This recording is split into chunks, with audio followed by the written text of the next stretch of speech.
आप गांव के एक कल्चर के बारे में सोचिए कि जब भी गांव में कोई प्रॉब्लम क्रिएट होती है, कोई आर्ग्यूमेंट स्टार्ट होता है या डिसीजन लेने की बात आती है तो हम एक पर्टिकुलर पर्सन के पास जाते हैं जिसको गांव वालों की रजामंदी से मुंतखब किया जाता है, जिसका वे ऑफ थिंकिंग दूसरों से मुख्तलिफ होता है, जिसकी decision making skill, problem solving skill दूसरों से बेहतर होती है।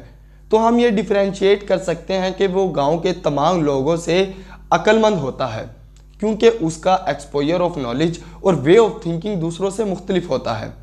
तो आइए इस स्टाइल ऑफ थिंकिंग के बारे में बात करते हैं।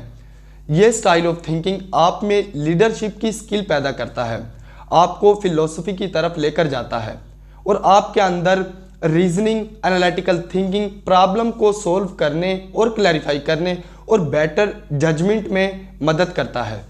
और सबसे बड़ी बात, ये स्किल आप में acceptability, credibility, questioning power, debating power को इंक्रीज करती है। Yes, I am talking about critical thinking. Critical thinking word सुन के आपके जहन में नेगेटिव थॉट के बारे में कोई इमेज बना होगा क्योंकि हमारा कल्चर क्रिटिकल थिंकिंग को नेगेटिव वे में लेता है, लेकिन क्रिटिकल थिंकिंग को नेगेटिव थिंकिंग की जगह रिप्लेस करने के बजाय हमें उसे डीप थिंकिंग की जगह रिप्लेस करना चाहिए, जिसकी बात हम आगे वीडियो में करेंगे। क्रिटिकल थिंकिंग के बारे में अंडरस्टैंड करने से पहले हमें नॉर्मल थिंकिंग यानी थिंकिंग को समझना बहुत ज़रूरी है ताकि हम ये अंडरस्टैंड कर सकें कि why we should think critically. Thinking या नॉर्मल थिंकिंग दरअसल एक मेंटल प्रोसेस है जो हमारे ख्यालात और आइडियाज को प्रोड्यूस करता है, जो कि बेस करते हैं पास्ट एक्सपीरियंसेस, कल्चरल बैकग्राउंड और इमोशन पर। Normal thinking is not enough for you everywhere because normal thinking आपको ऐसा वे ऑफ थिंकिंग देती है जिससे आप routine task, make quick decision और हैबिचुअल पैटर्न को फॉलो करते हैं, जो कि विदाउट एनी रीजन और एनालिसिस के होता है, जो बाद में कॉग्निटिव बायसेस यानी जहनी तासुबात का और जजमेंट में एरर का बायस बनते हैं। But critical thinking normal thinking से बिल्कुल मुख्तलिफ है, जो आज के इस दौर में एक स्किल की हैसियत हासिल कर चुकी है। क्रिटिकल थिंकिंग ऐसा वे ऑफ थिंकिंग है जिसमें आप प्रॉब्लम को सॉल्व करने के लिए, बेटर जजमेंट बनाने के लिए और करेक्ट डिसीजन मेकिंग करने के लिए इंफॉर्मेशन का क्रिटिकली एनालिसिस करते हो, एविडेंस को इवैल्यूएट करते हो, क्वेश्चनिंग करते हो और उस फील्ड के रिलेटेड एक्सपर्ट के साथ कम्युनिकेट भी करते हो और फिर प्रॉब्लम को डिफरेंट पर्सपेक्टिव से देखते हो ताकि प्रॉब्लम को आसानी से सॉल्व किया जा सके। You can say critical thinking is disciplined process of thinking. इसको और अच्छे से समझने के लिए हम डैनियल कैनमैन की बुक में मौजूद 2 सिस्टम को अंडरस्टैंड करने की कोशिश करते हैं। आथर सिस्टम 1 में बताते हैं कि सिस्टम 1 फास्ट, इमोशनल और ऑटोमेटिक सिस्टम है जो चीजों को फौरन कंक्लूजन की तरफ लेकर जाता है, बट जो कि माजी के एक्सपीरियंसेस की बुनियाद पर होता है, जिसकी वजह से सिस्टम 1 कॉम्प्लेक्स प्रॉब्लम को सपोर्ट नहीं करता। यानी एक टाइम आता है सिस्टम 1 फेल हो जाता है यानी वर्क नहीं करता। आथर हमें सिस्टम 2 के बारे में बताते हैं। सिस्टम 2 स्लो, डेलिब्रेट और कॉन्शियस होता है, जो चीजों को एनालिटिकली और क्रिटिकली सॉल्व करता है on the basis of evidence. System 2 काफी स्लो होता है, लेकिन इसमें आप प्रॉब्लम को 100% एक्यूरेसी के साथ सॉल्व कर सकते हैं। आइए इसको हम एक एग्जांपल के साथ क्लैरिफाई करने की कोशिश करते हैं। आप एक बुक स्टोर पर जाते हो और जाकर एक बुक उठाते हो, उसका कवर देखते हो और उसे रिजेक्ट करते हो या सिलेक्ट करते हो, जो कि सिस्टम 1 की बुनियाद पर आप एक्शन कर रहे होते हो। बट क्रिटिकल थिंकर ऐसा नहीं करता। क्रिटिकल थिंकर बुक के ऑथर को देखेगा, सम पैसेजेस को रीड करेगा और सम हेडिंग्स को रीड करेगा, जिसकी बुनियाद पर वो ये कंक्लूजन निकालेगा बुक सही है या नहीं। So think critically. और वैसे भी आपने सुना होगा डोंट जज बुक बाय इट्स कवर। अब हम क्रिटिकल थिंकिंग की इंपॉर्टेंस को समझते हैं। क्रिटिकल थिंकिंग हमें लाइफ के तमाम एरियाज में हेल्प करती है। No matter you are a student, no matter you are a minister, no matter you are an employee or a founder, because critical thinking हमें हर जगह हेल्प करती है। Personal relationship, career and professional life, health and wellness, ethics and morality, education and learning, science and technology, politics and government, environmental issues, personal growth and development में help करती है। Not based on normal thinking, बल्कि जब आप चीज़ों को critically सोचते हो तो आप एक अच्छा डिसीजन ले सकते हो। मगर मोस्ट इम्पोर्टेंट क्वेश्चन इज कि वो कौन से एस्पेक्ट हैं जिसकी वजह से आप चीज़ों को क्रिटिकली सोल्व कर सकते हो। Number 1, questioning. ओपिनियन बनाने या प्रॉब्लम को सोल्व करने के लिए क्वेश्चनिंग करो।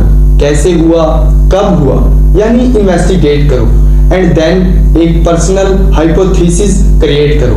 Number 2, gather related information. जब आपको जनरल आइडिया हो जाए तो इंफॉर्मेशन को इकट्ठा करो, including data, statistic, historical information और एविडेंस, ताकि आप प्रॉब्लम को इजीली आइडेंटिफाई कर सको। Number 3, analyse and evaluate data. जब आप इंफॉर्मेशन को गैदर कर लो तो उसके बाद इंफॉर्मेशन को एनालाइज और डेटा और एविडेंस को इवैल्यूएट करने की कोशिश करो ताकि आप एक कंक्लूजन पर पहुंच सको। Number 4, research and communicate. जब आप एक कंक्लूजन पर पहुंच जाओ तो इंफॉर्मेशन और अपनी कंक्लूजन को एक्सपर्ट्स के साथ डिस्कस करो और डिफरेंट केस स्टडीज को रीड करो ताकि आप प्रॉब्लम पर कमांड हासिल कर सको। इन 4 स्टेप्स के बाद आप किसी भी प्रॉब्लम को क्रिटिकली सोल्व कर सकते हो। अब बात आती है कि हम क्रिटिकल थिंकिंग को रेगुलर बेस पर कैसे इनहेंस कर सकते हैं, बढ़ा सकते हैं, और देन हम बात करेंगे बैरियर्स की जो क्रिटिकल थिंकिंग में रुकावट बनते हैं। क्रिटिकल थिंकिंग को इनहेंस करने के लिए आपको 5 हैबिट्स की जरूरत है। हैबिट नंबर 1, कुछ ना कुछ रीड करने की हैबिट बनाएं, like books, articles and daily newspaper. और अगर पढ़ने का दिल नहीं करता तो सोशल मीडिया पर इंफॉर्मेटिव कंटेंट कंज्यूम करें, लाइक पॉडकास्ट और different case studies and biographies. इससे आप किसी भी प्रॉब्लम को चैलेंज कर सकते हो on the basis of your background knowledge. Habit number 2, engage in debate and discussion. उस फील्ड के एक्सपर्ट के साथ कम्युनिकेट करो ताकि आप प्रॉब्लम को डिफरेंट एंगल से देख सको। Habit number 3, practice mindfulness and reflection. Critical thinking को प्रैक्टिस करने के लिए अपने ख्यालात, तजर्बात और सेल्फ टॉक करें ताकि आप अपनी अवेयरनेस को और इंक्रीज कर सको। Habit number 4, play games and solve puzzles, जो आपको एक्टिव और क्विक रिस्पॉन्स में हेल्प करती हैं, जो कि एक साउंड माइंड के लिए भी बहुत ज्यादा जरूरी है। हैबिट नंबर 5, क्रिटिसिज्म फेस करें।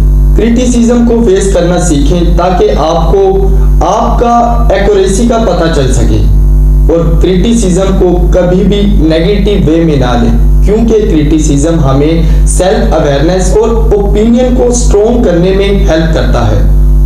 बैरियर्स, किसी भी स्किल को लर्न करने के लिए हमें बैरियर्स यानी रुकावटों का सामना करना पड़ता है। तो आइए क्रिटिकल थिंकिंग के बैरियर्स के बारे में बात करते हैं।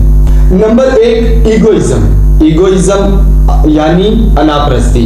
ईगोइज्म आपकी क्वेश्चनिंग पावर को खत्म करता है। ईगोइज्म आपको कंफर्ट जोन में कैद कर देता है, जिसकी वजह से आप चीजों को क्रिटिकली सोल्व नहीं कर पाते और बिला वजह अपनी बात पर रुक जाते हैं, जो कि क्रिटिकल थिंकिंग में रुकावट का बाइस बनता है। Number 2, group thinking. Group thinking एक नफ्सियाती रुझान है जो प्लानिंग और स्ट्रेटजीज बनाने से रोकता है। ग्रुप थिंकिंग मोस्टली गलत फैसला साजी का बाइस बनता है। आइए इसको एक एग्जांपल से क्लैरिफाई करने की कोशिश करते हैं। जैसे 9 मई का वाकया, प्लीज इसे क्रिटिकली अंडरस्टैंड करने की कोशिश करिएगा। 9 मई के वाकये को कुछ यानी चंद लोगों ने लीड किया, ऑपरेट किया, जिसे तमाम कारकुनान ने विदाउट एनी रीजन फॉलो किया।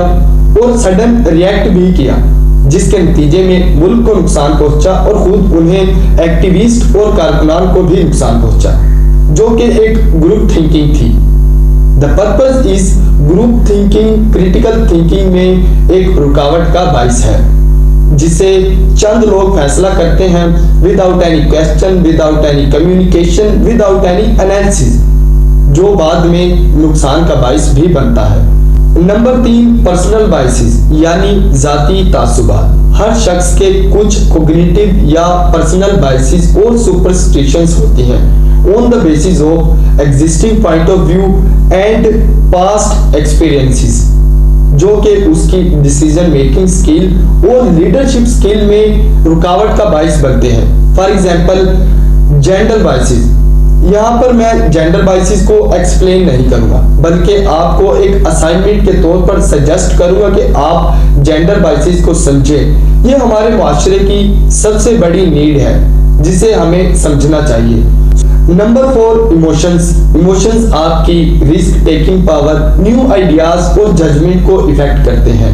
सबसे बड़ी बात, इमोशंस आपको चीजों के बारे में लॉजिकली और क्रिटिकली सोचने से रोकते हैं, जो कि एक रुकावट है। इसे हम एक एग्जांपल से सॉल्व करने की कोशिश करते हैं कि कैसे इमोशंस हमें लॉजिकली और क्रिटिकली सोचने से रोकते हैं।